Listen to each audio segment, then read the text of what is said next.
बिस्मिल्लाहिर्रहमानिर्रहीम।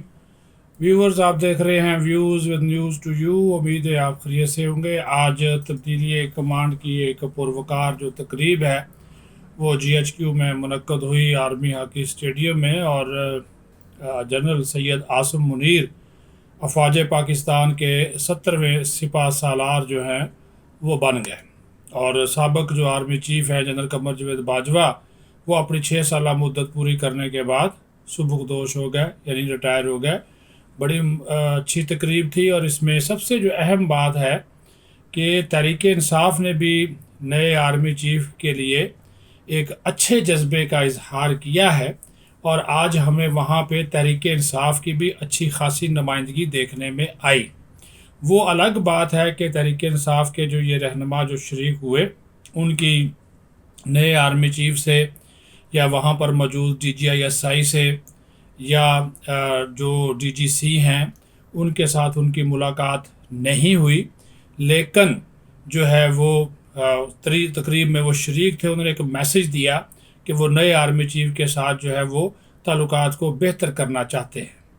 और उसमें मैं आपको बता दूं कि जो साबिक वज़ीर दिफा है परवेज़ खटक, साबिक स्पीकर कौमी असम्बली असद कैसर, साबिक वफाकी वज़ीर फैसल वाउडा, उसके साथ साथ आज़ाद कश्मीर के सदर बैरिस्टर सुल्तान, वज़ीर आज़म सरदार तनवीर रियास, GB के जो वज़ीर आला हैं जो खालिद खुर्शीद, ये वहाँ पर मौजूद थे।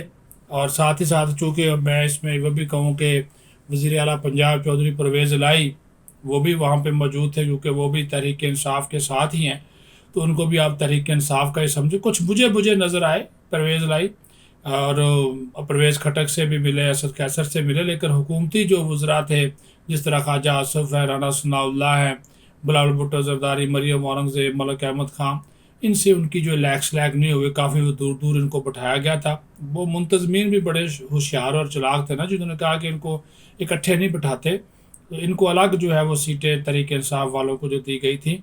लेकिन वो इस तकरीब में पहुँचे जहाँ पे पूरी फ़ौजी क़यादत जो है वो इस्टेब्लिशमेंट जो है वो सारी की सारी मौजूद थी। तो एक तरह का इन्होंने मैसेज दिया है, उसको एक्सेप्ट भी किया। जनरल आसिम मुनीर के हवाले से बड़ा ये कह रहे थे जब उनकी तकर्री से पहले कि ऐसी तकर्री नहीं होनी चाहिए, फ़लाँ नहीं होनी चाहिए, फ़लाँ की पसंद नहीं होनी चाहिए। लेकिन आज उन्होंने बाज़ाब्ता तौर पर अपनी ज़िम्मेदारियाँ संभाली हैं, तो तहरीक इंसाफ भी वहाँ पर हमें जो है वो नज़र आई है। तो ये एक तरह का इन्होंने उनकी तरफ हाथ बढ़ाया है। वो अलग बात है कि जनरल बाजवा के जाते ही जो है वो उनके ऊपर जो तीर हैं तंज के, तनकीद के, इल्ज़ामात के, वो बरसाना शुरू कर दिए हैं। और साथ ही साथ फ़रख हबीब ने यहाँ तक मुतालबा कर दिया कि जनरल कमर जावेद बाजवा जो है वो अपनी फैमिली और अपने एहसासों के बारे में बताएं। जो उनसे सवालात पूछे गए उन सवालात का जवाब दें, कौम को हकीकत बताएं। ये सवालात उठना शुरू हो गए हैं। साथ ही आप ये देखें असद उमर ने क्या ट्वीट किया है। एक तरफ तो ये उनसे पिंगे पढ़ाते हैं और साथ ही असद उमर कहते हैं जनरल आसिम मुनीर ने जिम्मेदारियां संभाल ली हैं, बड़ी अच्छी बात है। अब उनको अवाम और फ़ौज के दरमियान जो खलीज है इसको जो है वो कम करने के लिए अपना किरदार अदा करना चाहिए। शीरी मज़ारी कहती है जो डैमेज हुआ उसको डैमेज कंट्रोल करने के लिए जनरल आसिम मुनीर सबसे पहले काम करें। कि उन्होंने यानी कि वो बाजवा साहब, जनरल बाजवा, जो कि 3.5 पौने 4 साल इनकी हुकूमत को लाने, इसको चलाने और उसको बचाने में शामिल रहे, इनकी वजह से वो भी तनकीद और इल्ज़ामात सहते रहे, बर्दाश्त करते रहे। आज जब वो गए हैं तो उनको इन्होंने पराया कर दिया। ये तहरीक इंसाफ का ये तो हाल है। उनके ऊपर तर्ज के तीर इल्ज़ामात की बारिश वो कर दी। और वो कहा उनको कहा जी वो डैमेज कर गए हैं, फ़ौज को वो तबाह कर गए हैं। अवाम और फ़ौज के दरमियान एक राब्ता, एक खलीज, एक तफरीक, एक तकसीम पैदा कर गए। हालांकि उसकी वजह ये ख़ुद तहरीक इंसाफ वाले जिस तरह की ये बातें करते थे, जिस तरह के ये इल्ज़ामात लगाते थे। तो आज हमने वहाँ पे ये देखा। आज हमें बाजवा साहब भी विज़ार है, 6 साल उन्होंने फ़ौज की कमांड की है, 44 साल उन्होंने अपनी ज़िंदगी के इस फ़ौज को दिए। तो आज हमें वो जब क्योंकि हमें ही उनसे मिले तो उनसे जो जाते जाते गुफ्तगू हुई तो हमने उनसे पूछा कैसे रहे 6 साल। तो उन्होंने कहा वो मुतमिन होकर जा रहे हैं, इत्मीनान है उनको।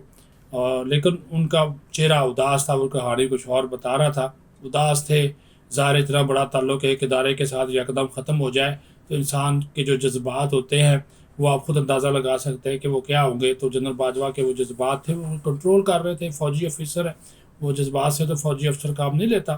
تو ان کو جو ہے وہ نامزد آرمی چیف، جو نئے آرمی چیف ہیں جنرل عاصم منیر، اور D G S I, air chief, chairman joint chief of staff committee, انہوں نے ان کو بڑے پروٹوکول کے ساتھ وہاں سے جی ایچ کیو سے رخصت کیا ہے۔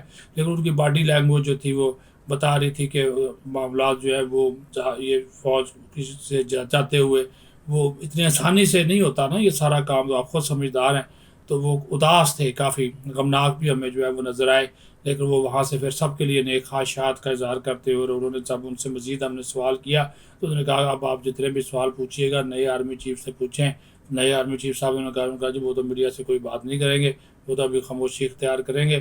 تو لہٰذا وہ یہ چینج آف کمانڈ ہوئی ہے، طریق صاحب وہاں پہ گئی ہے، ایک میسج انہوں نے دیا ہے، لیکن دوسری طرف طنز کے تیر بھی برسا رہے ہیں، ان کو نئے آرمی چیف کو مشورے بھی دے رہے ہیں۔ یعنی کہ یہ فیصلہ بھی ہے کہ ہم نے جناب ان کو الف برانچ بھی پیش کی ہے، اور ساتھ ہی ساتھ تو پھر تنقید کا بھی سلسلہ جو ہے وہ شروع کر دیا ہے۔